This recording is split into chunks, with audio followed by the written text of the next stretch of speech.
لله نحمده ونستعينه ونستغفره ونؤمن به ونتوكل عليه ونعوذ بالله من شرور انفسنا ومن سيئات اعمالنا من يهده الله فلا مضل له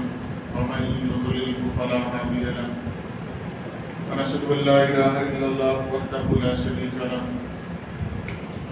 ونشهد ان سيدنا مولانا محمدا عبده ورسوله صلى الله تعالى عليه وعلى اله واصحابه اجمعين اما بعد قال الله تبارك وتعالى في كلامه المجيد اعوذ بالله من الشيطان الرجيم بسم الله الرحمن الرحيم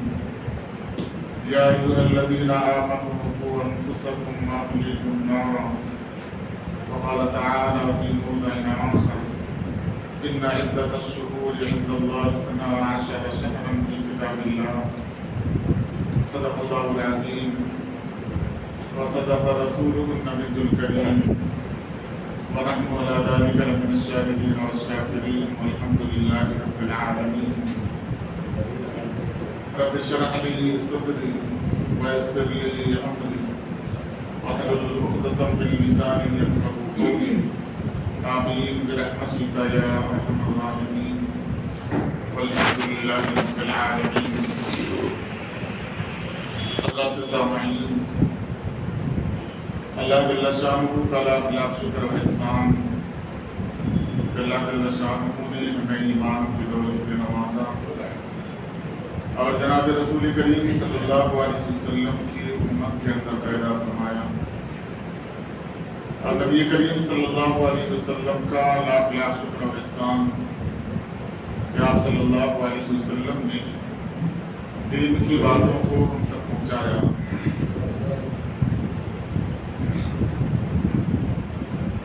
گزشتہ جمعہ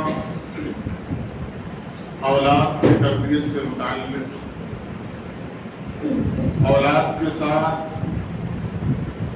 کس طریقے سے زندگی گزاری جائے، ماں باپ کا اولاد کے ساتھ رویہ کیا ہو، کس طریقے سے ان سے گفتگو کی جائے، اس پر مختصراً بات کی گئی تھی. یہ جو مہینہ ہے، اس مہینے میں ہم زندگی گزار رہے ہیں، وہ مہینہ رجب کا مہینہ ہے.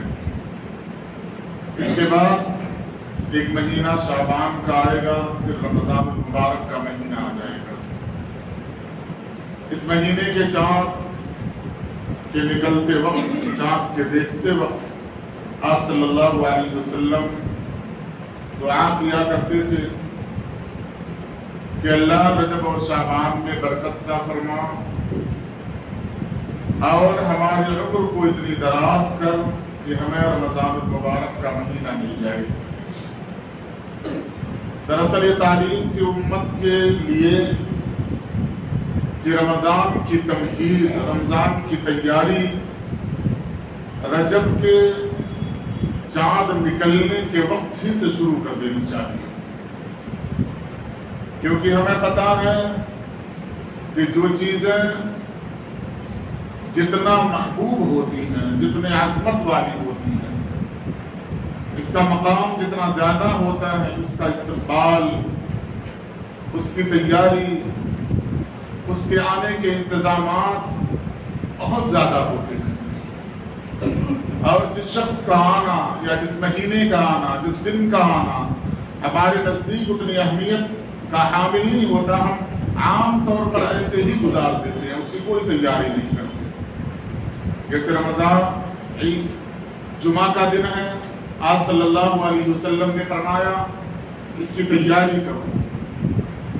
تیاری کا طریقہ بتایا، فرمایا کہ جتنا پہلے سے جمعے کی تیاری کی جائے گی ثواب اتنا زیادہ ملے گا. غسل کرنا سنت و مستحب قرار دیا، ناخن تراشا جائے، زائد بال نکالی جائے، خوشبو لگائی جائے، جو کپڑا ہمیں میسر ہو ان میں جو سب سے اچھا ہے اسے استعمال کیا جائے. مسجد میں جمعے کی نماز شروع ہونے سے پہلے آیا جائے، اذان کا وقت ہو اس وقت آ جایا جائے. یہ ساری فضیلتیں اس واسطے بتائیں تاکہ ہمارے اعمال سے پتہ چلے کہ آج جمعہ ہے۔ علماء کرام نے لکھا کہ اگر کوئی شخص جمعے کے دن کسی سے تعجب کے طور پر یہ سوال کرے کیا آج جمعہ ہے، فرمایا اس کے ایمان میں شک ہونا چاہیے، اسے اپنے ایمان کو ٹٹولنا چاہیے، یعنی اسے پتہ تک نہیں چل رہا ہے کہ سید الایام ہے، دنوں کا بادشاہ ہے، دنوں میں سب سے بڑا مقام اس کا ہے، ہمیں پتہ ہی نہیں چل رہا کہ آج جمعہ کا دن ہے۔ تو یہ مہینہ رجب کا مہینہ ہے۔ رجب کے مہینے کی شرعی اعتبار سے حیثیت یہ ہے کہ یہ اشہر حرم یعنی عزت حرمت والا مہینہ اسے شمار کیا گیا ہے، بڑائی والا مہینہ۔ آپ صلی اللہ علیہ وسلم یہیں سے دعائیں کرنا شروع کرتے تھے، صحابہ کرام کے معمولات میں تبدیلی آنا شروع ہو جایا کرتی تھی۔ تو اس مہینے کے اندر کچھ ایسے اعمال بھی لا علمی کی بنیاد پر یا دیکھا دیکھی ایسے اعمال کیے جاتے ہیں جن اعمال کا شریعت کے اندر کوئی تصور نہیں ہے۔ انشاءاللہ ان اعمال پر گفتگو آئندہ جمعہ ہوگی، اگر وقت بچے گا تو آج کروں گا۔ دراصل گزشتہ جو جمعہ موضوع اٹھایا گیا تھا اولاد کے ساتھ سلوک کیا ہونا چاہیے، رویہ کیا ہونا چاہیے، طریقہ کیا ہونا چاہیے، نبی کریم صلی اللہ علیہ وسلم کیا طریقہ اپنایا کرتے تھے، کیسے زندگی آپ صلی اللہ علیہ وسلم نے گزاری ہے، وہ ہمارے لیے اسوہ ہے، رہنمائی کا ذریعہ ہے۔ ہم بھی انہی نقش قدم پر چلتے ہوئے انہی حدیث کی روشنی میں اپنے مزاج کو، اپنے اعمال کو، اپنے رہن سہن کو متعین کریں اور کوشش کریں کہ جتنا ممکنہ حد تک ہو سکے ہم شرعی اعتبار سے آپ صلی اللہ علیہ وسلم کے سنتوں کے مطابق، آپ کے مزاج کے مطابق اپنے مزاج کو ڈھالنے کی کوشش کریں، اور دعا بھی کریں اللہ تبارک و تعالی سے کہ اللہ کوشش کا کرنا میرا کام ہے، منزل مقصود تک پہنچانا، وہاں تک پہنچانا یہ آپ کا کام ہے، میری اس میں وہ طاقت نہیں ہے کہ اپنے مزاج کو میں تبدیل کروں، جتنا مجھ سے ہو سکتا ہے میں کر رہا ہوں، اے اللہ آپ میرے مزاج کے اندر تبدیلی پیدا کریں۔ تو اولاد سے متعلق بات یہ ہوئی تھی کہ آپ صلی اللہ علیہ وسلم کا طریقہ یہ تھا کہ عام طور پر کسی کی بھی اولاد ہو، بچہ ہو، اس کی تربیت کا بڑا خیال آپ صلی اللہ علیہ وسلم کو ہوتا تھا۔ حضرت عبداللہ بن مسعود رضی اللہ تعالیٰ عنہ کا واقعہ میں نے سنایا تھا، ایک صحابی کا اور واقعہ سنایا تھا کہ آپ صلی اللہ علیہ وسلم نے کیسے دلجوئی کی۔ آج کی جو سائنس ہے، جدید تحقیقات ہے، وہ دور جس دور میں ہم زندگی گزار رہے ہیں، اگر پچھلے ادوار کا ہم مطالعہ کریں جب سے دنیا بنی اب تک کا، تو ہم دیکھیں گے جتنا ترقی یافتہ زمانہ چل رہا ہے اور جو کھوج کی جا رہی ہے، جو نکالا جا رہا ہے، جو تحقیقات سامنے آ رہی ہے، شاید اس سے پہلے کبھی یہ تحقیقات نہیں۔ اگر لوگوں نے جدید تحقیقات کے مطابق کوئی کام کیا ہوگا تو اپنے دماغ کے اعتبار سے کیا ہوگا، کسی الگ سے کسی کا دماغ استعمال ہوا ہو، کچھ قواعد و قوانین نکل کر آ جائیں اور اس کے مطابق زندگی گزار لیا جائے۔ اب یہ تو بالکل بہت ہی آسان ہے۔ آپ صلی اللہ علیہ وسلم کا ایک واقعہ ہے، آپ نے فرمایا کہ میری ماں کا جب انتقال ہوا تھا، چونکہ میں چھوٹا تھا، تو میں نے دیکھا تھا کہ انتقال کے وقت میرے ماں کے پیشانی کے اوپر پسینے تھے۔ جدید تحقیق یہ بتاتی ہے کہ اچانک کسی کا انتقال ہوگا، اچانک انتقال ہوگا اور ہارٹ اٹیک کا معاملہ آئے تو پسینے اس کے چھوٹ جاتے ہیں۔ علماء کرام نے لکھا ہے کہ کوئی بیماری نہیں تھی، اچانک ایسا ہوا تھا، تو امکان ہے کہ بغیر بیماری کے جو انتقال ہوا ہے آپ صلی اللہ علیہ وسلم کی والدہ کا، اتنی اونچائی کے اوپر جا کر چڑھان چڑھا گیا ہے اور ابوا کے مقام پر انتقال ہوا ہے، تو زیادہ امکان ہے کہ آپ صلی اللہ علیہ وسلم کی والدہ کو ہارٹ اٹیک آیا ہو۔ تو یہ تو آج جدید سائنس بتا رہی ہے، لیکن آپ صلی اللہ علیہ وسلم نے بتایا تھا دل کا دوران یا دل کی دھڑکن رک گئی تھی، میری والدہ کا انتقال ہو گیا۔ آپ صلی اللہ علیہ وسلم نے بتایا ہے۔ تو جو چیزیں آج ہم استعمال کر رہے ہیں، جن چیزوں کو، وہ چیزیں دیکھ رہے ہیں، پڑھ رہے ہیں، مشاہدے میں لا رہے ہیں۔ اگر اب بھی ہم سائنس کے اعتبار سے یا قرآن کے اعتبار سے اگر ہم ترقی نہ کر بیٹھے، ہم نے کوئی کوتاہی چھوڑ دی اور اللہ کے حضور ہم سے سوال کیا گیا تو ہم معذور نہیں سمجھ جائیں گے۔ اگر کوئی نہ جانے انجانے میں کوئی عمل کر لے تو اسے مجرم نہیں کہا جاتا ہے، کیونکہ اسے پتہ ہی نہیں تھا، لیکن کسی کو پتا ہو وہ کام کرے تو اسے مجرم کہا جاتا ہے، جرم کرنے والا کہا جاتا ہے۔ آج سب کچھ پتا ہونے کے بعد اگر ہماری اولاد راہ راست سے بھٹک جائیں، وہ تعلق جو ہم سے ہونا چاہیے تھا وہ تعلق نہ ہو، خاندان بکھر کر رہ جائے، محلے کی اولادیں چھوٹے چھوٹے بچے اگر بگڑنے لگے، معاشرہ بگاڑ کے راستے پر آ جائے اور ہم جنت کے اندر چلے جائیں، امکان نہیں ہے ایسا۔ اللہ تبارک و تعالیٰ نے فرمایا ہر شخص اپنی اعتبار سے اپنے تئیں ذمہ دار ہے، بادشاہ ہے، حاکم ہے، حکمراں ہے، اس سے متعلق سوال کیا جائے گا تو اس کے ماتحت آتے ہیں۔ اور آپ کو پتا ہے آپ مسجد کے اندر ہوں، ہر بچہ مسجد کے اندر آنے والا آپ کے ماتحت ہے، آپ اسے کہیں گے وہاں کھڑے ہو جاؤ، وہ کھڑا ہو جائے گا۔ اگر وہ آپ کی بات مان رہا ہے یعنی آپ کی تابعداری کر رہا ہے تو آپ مسجد سے ہٹ کر جب باہر جاتے ہیں تو کسی بچے کے غلط رویے پر آپ کیوں نہیں ٹوکتے؟ کیا اللہ تبارک و تعالیٰ کل آپ سے سوال نہیں کریں گے؟ صرف مسجد کے اندر تربیت کی ذمہ داری تمہاری تھی، مسجد سے باہر کی ذمہ داری تمہاری نہیں تھی؟ آپ صلی اللہ علیہ وسلم کے بارے میں صحابہ کرام کا قول ہے کبھی ایسا نہیں ہوا، کبھی ایسا نہیں ہوا کہ ہم سے آپ صلی اللہ علیہ وسلم کی ملاقات ہوئی ہو اور سلام میں ہم نے پہل کر لیا ہو، ایسا چانس مل گیا ہو، ایسا کبھی نہیں۔ یہ تربیت ہے کہ آپ اتنا چوکنا رہا کرتے تھے، کوئی ملاقات کرے، کوئی دکھے اور میں اسے انجان بن جاؤں، اسے نہ دیکھوں، سلام نہ کروں، اسے ملاقات نہ کروں، ناممکن ہے۔ قرآن کریم نے ایک نظریہ پیش کیا، کہا آپ صلی اللہ علیہ وسلم کا خیال کریں اور فرمایا لا ترفعوا اصواتکم فوق صوت النبی۔ اور مفسرین نے لکھا اس واسطے آیت نازل ہوئی تھی کہ آپ کو شور و شرابہ سے تکلیف ہوتی تھی، زور سے مت بولو، اگر تم زور سے بولو گے تو نبی صلی اللہ علیہ وسلم کو تکلیف ہوگی، لہذا آہستہ بات۔ اور آدمی کا مزاج ہے کوئی چل رہا ہو آپ اسے روک لیں، سلام کریں، السلام علیکم کہیں اور اسے روکے رکھیں تو ادھر ادھر دیکھتا ہے اور بالکل گھبراہٹ کے اندر مبتلا ہو جاتا ہے، یعنی وہ چاہتا آپ مجھے چھوڑیں، میں جاؤں، میں کہیں جا رہا ہوں۔ یہ بھی مزاج کے خلاف چیز ہے، لیکن بارہا ایسی روایتیں آپ کو سینکڑوں میں مل جائیں گی۔ صحابہ کرام سے آپ کی ملاقات ہوئی، آپ سے سلام کیا، مصافحہ کیا، صحابہ کرام نے ہاتھ چھوڑا ہی نہیں، گفتگو کرنے لگے۔ لیکن حدیث بتاتی ہے کہ گفتگو کے دورانیہ جب تک گفتگو صحابہ کرام سے ہوئی آپ صلی اللہ علیہ وسلم کی، آپ نے نظر سے نظر ملا کر رکھا، اپنے چہرے کی حیات وہ رکھی کہ مجھے گھبراہٹ نہیں ہو رہی ہے،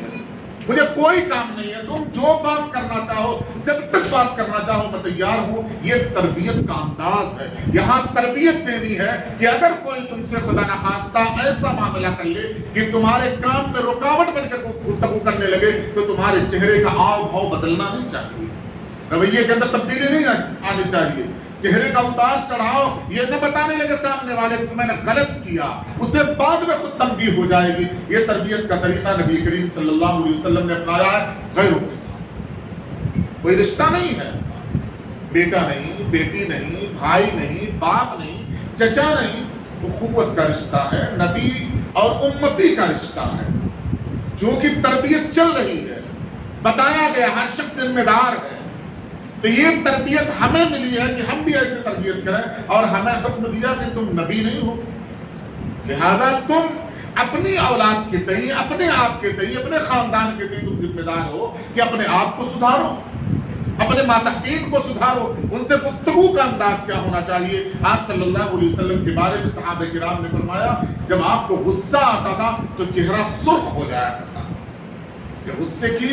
سب سے بڑی علامت ہے، یعنی آدمی بہت غصے میں آ گیا، آپ اس سے باہر ہو گیا، اسے کہا جاتا چہرہ بالکل بدل گیا۔ لیکن حدیث کے الفاظ دیکھیے، آپ سے گفتگو ہو رہی ہے، آپ نے کسی حیات کو دیکھا، آپ غصے میں آئے، آپ کے چہرے کی حیات بدل گئی۔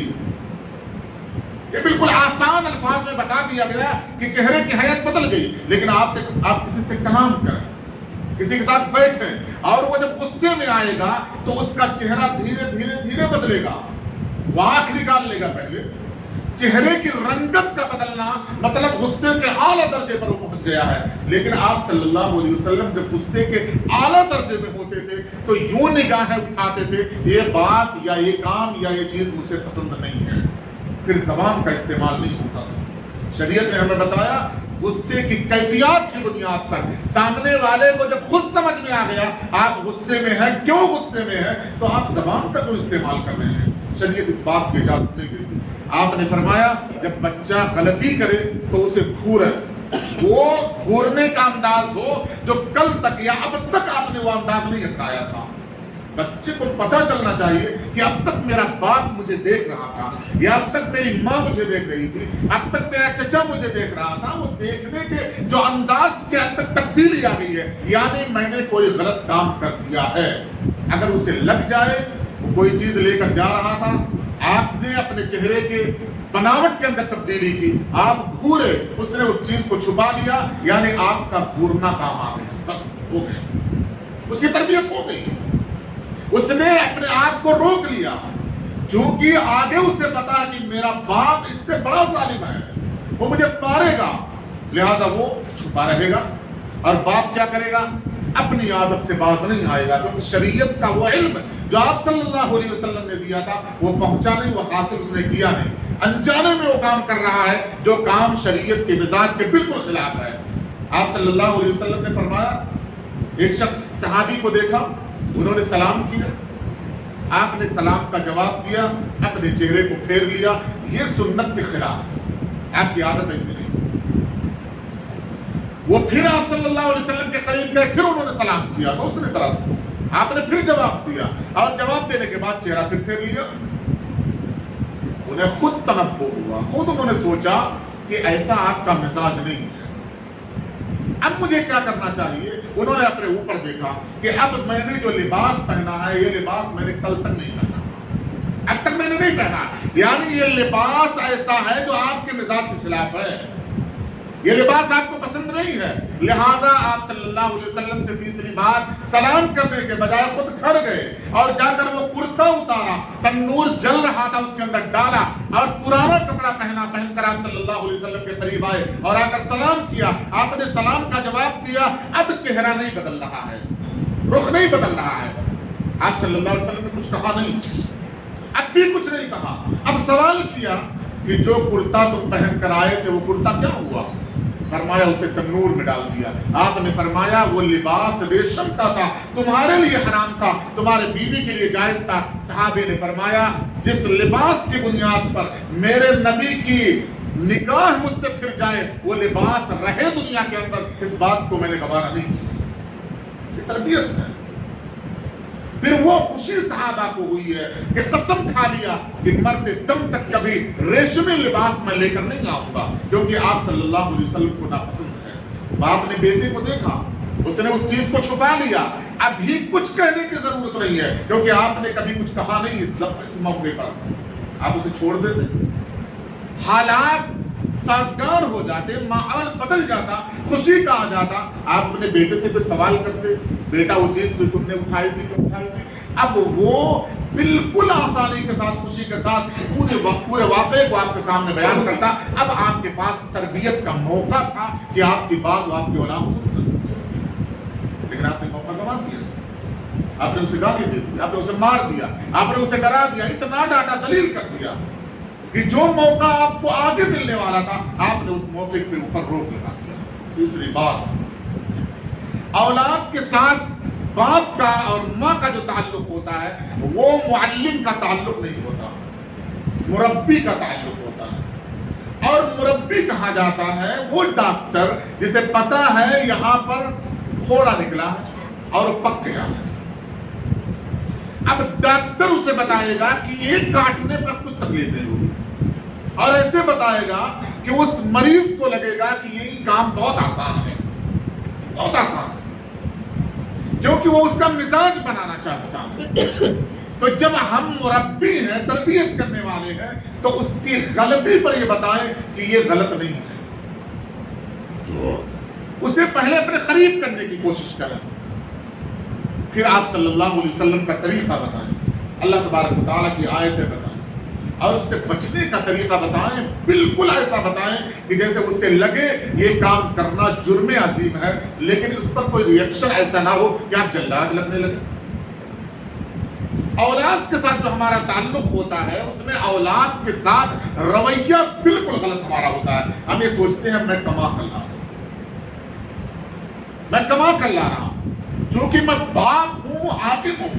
تو اب ساری میرے گھر کے اندر جو لوگ ہیں وہ رعایا ہے، میں حکم دوں گا وہ مانیں گے۔ یہ معاملہ نہیں۔ اللہ تعالیٰ نے فرمایا حاکم کا مطلب ہوتا ہے نگہبانی کرنے والا، نگرانی کرنے والا۔ خادم، آپ خادم ہیں، آپ نگرانی کرنے والے ہیں۔ نگرانی کرنے والا ذمہ دار نہیں ہوتا کہ اس کی شخصیت کا وہ مالک ہو گیا۔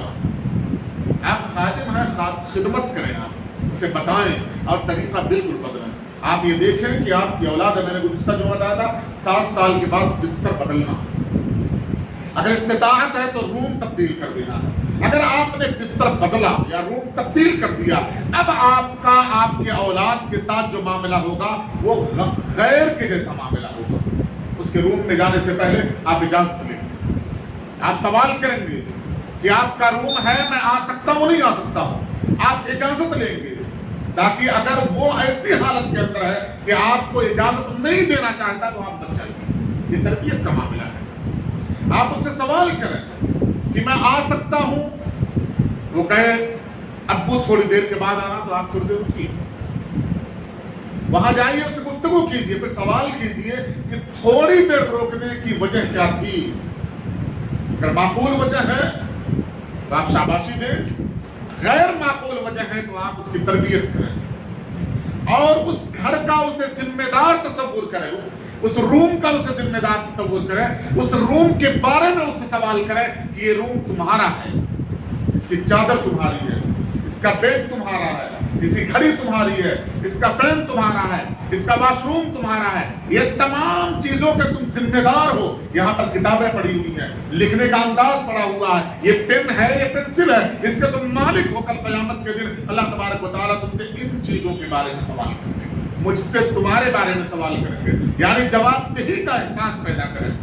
اس کے روم میں جا کر اس سے سوال کریں۔ بعض اوقات آپ صلی اللہ علیہ وسلم کی حدیث بتاتی ہے اس سے مشورہ کریں۔ کن معاملات میں؟ گھریلو معاملات میں،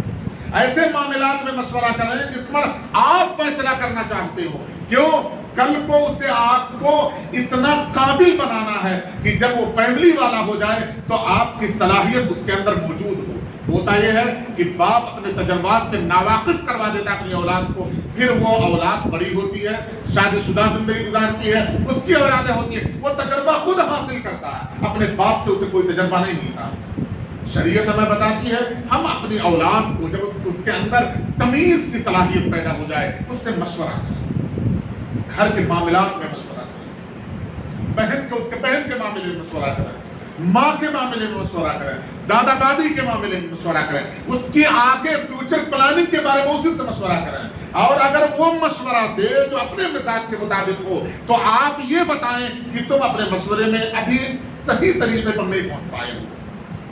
دوسرا کوئی مشورہ وہ اپنے دماغ کو استعمال کرنے لگے گا، اور جس کا دماغ استعمال ہو جائے وہ حاکم بنتا ہے، محکوم نہیں بنتا، پھر وہ غلامی کی زندگی گزارنا نہیں چاہتا، پھر وہ ایک لمحے میں ایک وقت میں ایسا بن جائے گا کہ آپ کے ہر پریشانیوں کا حل آپ کی اولاد کے پاس موجود ہے، کیونکہ آپ نے تجربات سے بتائیں۔ وہ جو پڑھ رہا ہے اسے خود پوچھیں کہ پڑھنے کا انداز کیا ہے، طریقہ کیا ہے۔ تم اپنے دوستوں کو دیکھتے ہو، تم اپنے ٹیچرز کو دیکھتے ہو، میرے پڑھنے کا زمانہ بہت پرانا ہے، اس وقت جدید ٹیکنالوجیاں نہیں تھی، اس طریقے سے نہیں پڑھایا جاتا تھا، آن لائن کلاسز نہیں ہوتی تھی، ڈیجیٹل کتابیں ہمیں نہیں ملا کرتی تھی، ویب سائٹ نہیں ہوتی تھی، کتابوں تک رسائی ہماری نہیں ہوتی تھی، تمہاری ہے، اسے بتائیں کہ تم بڑے ایڈوانس دور میں زندگی گزار رہے ہو، تم بتاؤ جدید تعلیم کا طریقہ کار کیا ہونا چاہیے۔ وہ سوچنے پر مجبور ہوگا میرا باپ مجھ سے سوال کر رہا ہے، کیونکہ آپ اسے بتا کر سوال کر رہے ہیں تو وہ آپ کو ایک جدید طریقہ بتائے گا، پھر آپ قدیم طریقہ بتائیں۔ اور دونوں کو ملائیں، دونوں کو ملا کر اس سے سوال کریں کہ قدیم طریقے پر جو ہم نے علم حاصل کیا تھا اور جدید طرز تعلیم جو تم حاصل کر رہے ہو، کیا دونوں میں کوئی فرق ہے؟ تاکہ اگر اس کے اندر کبھی یہ مادہ پیدا ہو رہا ہے کہ پرانے پڑھے ہوئے لوگ ہیں وہ اتنا نہیں جانتے ہیں، کیونکہ اسے پتہ ہی نہیں ہے پڑھانے کا طریقہ کیا ہوا کرتا تھا، محنت کا طریقہ کیا ہوا کرتا تھا، آپ اسے بتائیں گے تب اسے پتہ چلے گا، تو آپ کی تعظیم، آپ کی عزت، آپ کا اکرام اور اپنے اساتذہ کی جو عزت ہونی چاہیے وہ اس کے دل و دماغ میں ہوگی کہ اس ٹیکنالوجی کے نہ ہوتے ہوئے بھی میرے استاذ نے کتنا محنت کیا تھا، میرے باپ نے کتنا محنت کیا تھا، لیکن ہم موقع کو گنوا دیا۔ موقع کو گنوانے کی وجہ سے جو چیز ہم سے ان تک منتقل ہونی چاہیے وہ منتقل نہیں ہونے پاتی ہے۔ ایک چیز کا اور خیال ہے، اولاد اگر چھوٹی ہو تو اولاد کی صفت کیا ہے؟ مانگنا۔ آخری بات کو ختم کروں گا، اولاد کی فطرت ہے مانگنا۔ وہ چھوٹا جب سے پیدا ہوا ہے، جب سے آپ دیکھیں وہ روتا ہے، ماں کا دودھ مانگتا ہے، تھوڑا اور بڑا ہو جاتا ہے بسکٹ مانگتا ہے، میٹھی چیزیں مانگتا ہے، اور بڑا ہوتا ہے تو آپ سے کھلونا مانگ لیتا ہے، ہر دن آپ سے وہ پیسہ مانگ لیتا ہے، یعنی مانگنے کی عادت اس کی ہو جاتی ہے۔ اور آپ کو پتا ہوگا جس کی عادت بگڑ جاتی ہے بنتی نہیں ہے۔ فرمایا آپ کی اولاد کی جو عادت بچپن سے پیدا ہونے سے لے کر اس زمانے تک مانگنے کی پیدا ہو گئی ہے، وہ دینے کی صلاحیت اس کے اندر آپ پیدا کریں، کیونکہ وہ مانگ رہا ہے، اس کی عادت ہے میں لے لوں گا نہیں دوں گا، میرا باپ دینے والا ہے،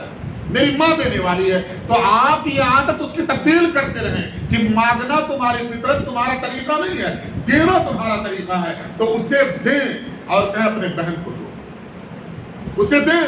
ماں کو دو، اسے دیں دادا کو دو، اسے دیں اپنے دوست کو دو، اسے دیں فقیر مانگنے والا آیا ہے اسے دو، تاکہ تربیت کا دونوں پہلو چلتا رہے، وہ مانگ رہا ہے دے رہا ہے، تاکہ وہ عادت بگڑنے نہ پائے کہ زندگی پر مانگتا رہ جائے۔ دینے کی صلاحیت ہے لیکن عادت نہیں ہے، پھر وہ بڑا ہو گیا کمانے لگا اب بھی نہیں دینے والا ہے، تو آپ اس کی عادت کو تبدیل کریں۔ کھانے کے دسترخوان پر بیٹھیں، چمچ اسے دے، کہیں مجھے کھانا دو، اپنے بہن کو کھانا دو،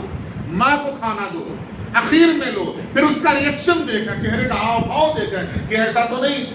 کہ اگر آپ چکن لیے ہیں تو لیگ پیس بچا کے سالن نکال رہا ہے، اگر لیگ پیس بچا کے سالن نکال رہا ہے تو آپ اسے بتائیں قربانی شریعت نے پسند کیا ہے، اگر آپ کو پسند ہے تو شریعت نے بتایا ہے کہ اپنے بھائی کے لیے وہ چیز پسند کرو جو تمہیں خود پسند ہو۔ جب تمہیں لیگ پیس پسند ہے تو میرے لیے تمہیں لیگ پیس کو نہیں پسند کیا، پھر اب تک دوبارہ تقسیم کریں تو آپ کو بھی لیگ پیس پسند ہے تو اپنی اولاد کو دے دیں، تاکہ وہ تربیت عملی طور پر اسے سمجھ میں آ جائے کہ میرے باپ کو بھی یہی کھانا پسند تھا لیکن مجھے ترجیح دیا ہے، تیسری بار جب اس کا موقع ملے گا تو وہ اپنی پسندیدہ چیز کو تقسیم کر دے گا۔ تو بہت وقت دینے کی ضرورت اپنی اولاد کے ساتھ، مزاج کو سمجھنے کی ضرورت ہے۔ اگر یوں مزاج کے مطابق اپنی اولاد کے ساتھ زندگی گزاریں گے تو یہ دنیا جنت نما بنے گی۔ اللہ تبارک و تعالیٰ سے دعا ہے اللہ عمل کی توفیق